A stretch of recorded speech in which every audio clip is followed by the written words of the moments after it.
Good morning students, मैं सौरभ रंजन आपका SST teacher फिर एक बार क्लास 10th के सिविक्स पॉलिटिकल पार्टी के चैप्टर में।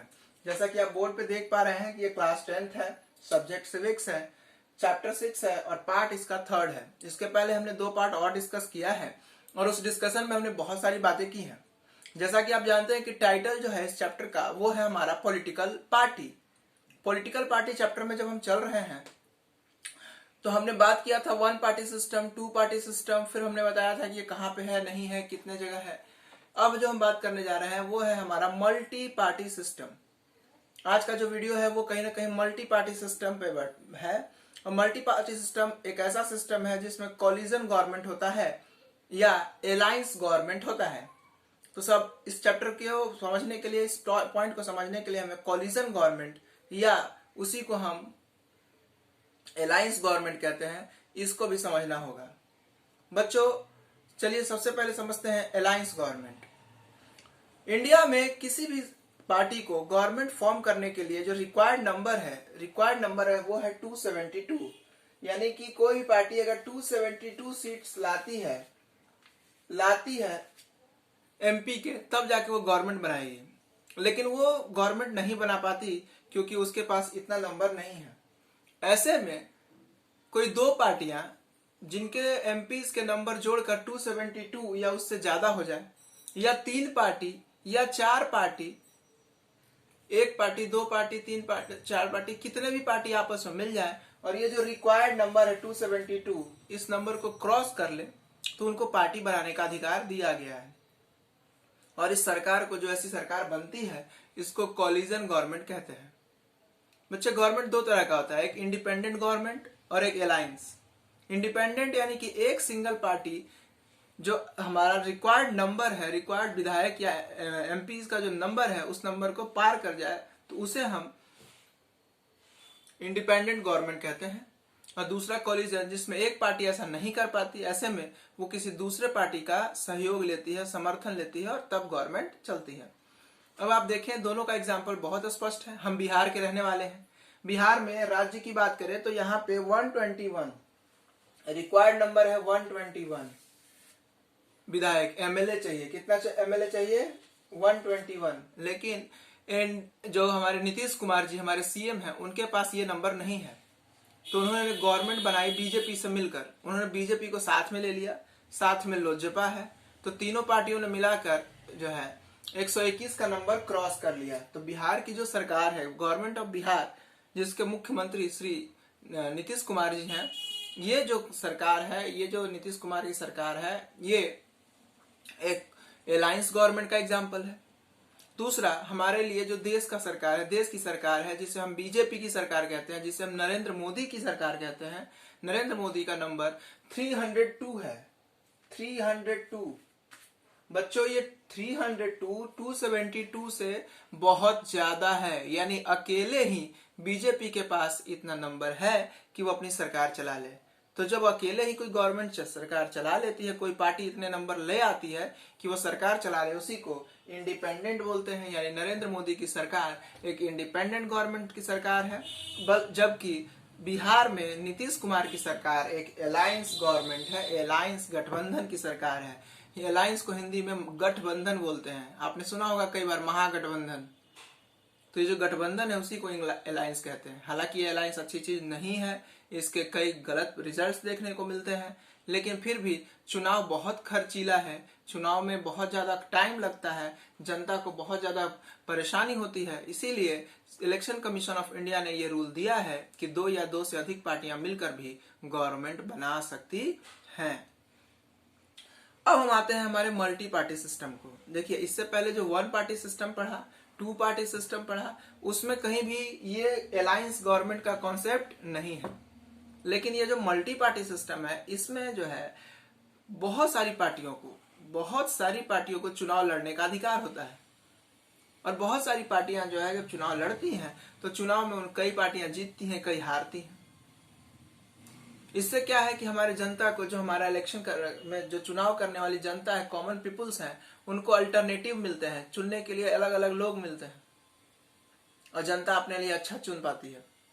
लेकिन इसका एक गलत परिणाम ये भी है कि आप जो है, अगर मेजोरिटी में किसी पार्टी को नहीं चुनते हैं तो कई सारी पार्टियां मिलकर आपके देश का बंटाधार कर देती हैं, यानी आपके देश को नुकसान पहुंचाती है।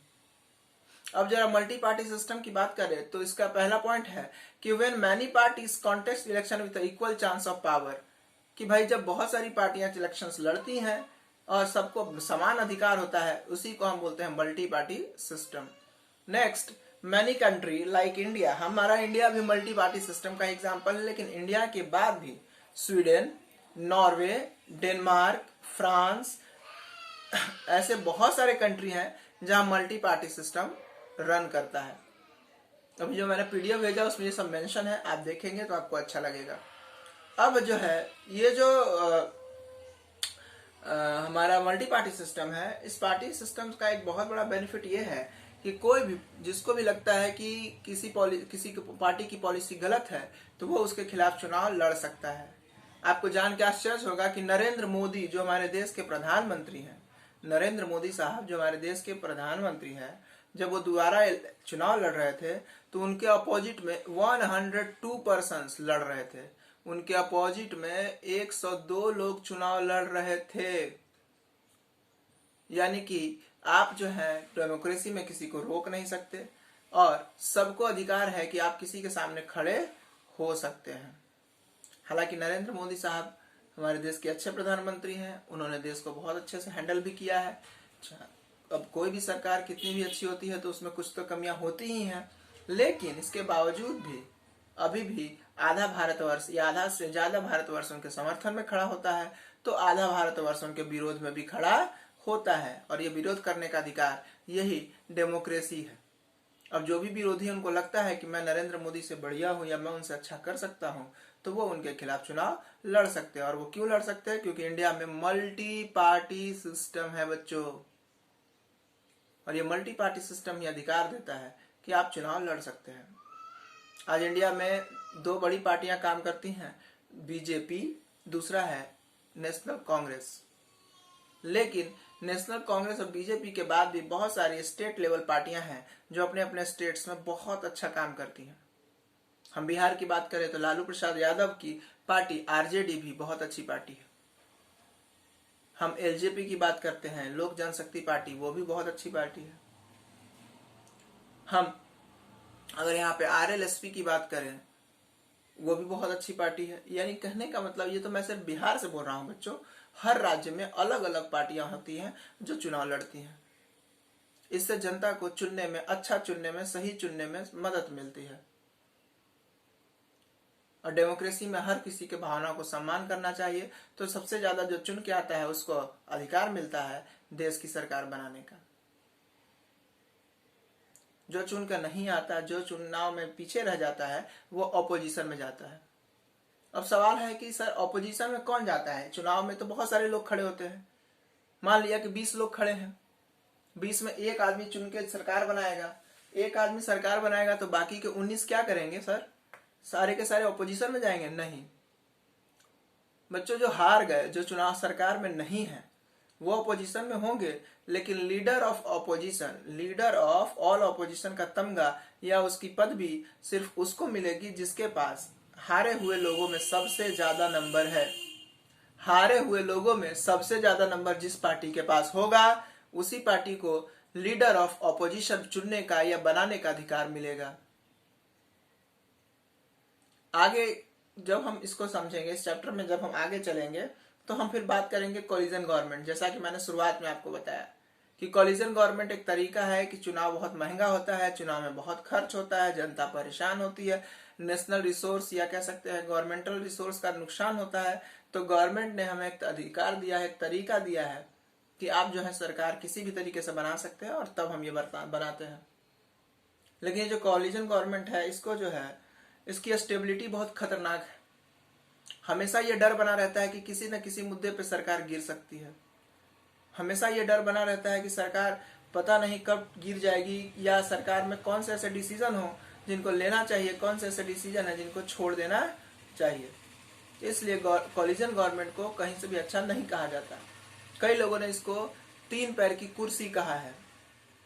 कोलिजन गवर्नमेंट को 3 पैर की कुर्सी कहा गया है, जैसा कि आप समझते हैं कि 3 पैर की कुर्सी पर बैठना मुश्किल है, क्योंकि कब वो कुर्सी लुढ़क जाए इसका कोई पता नहीं।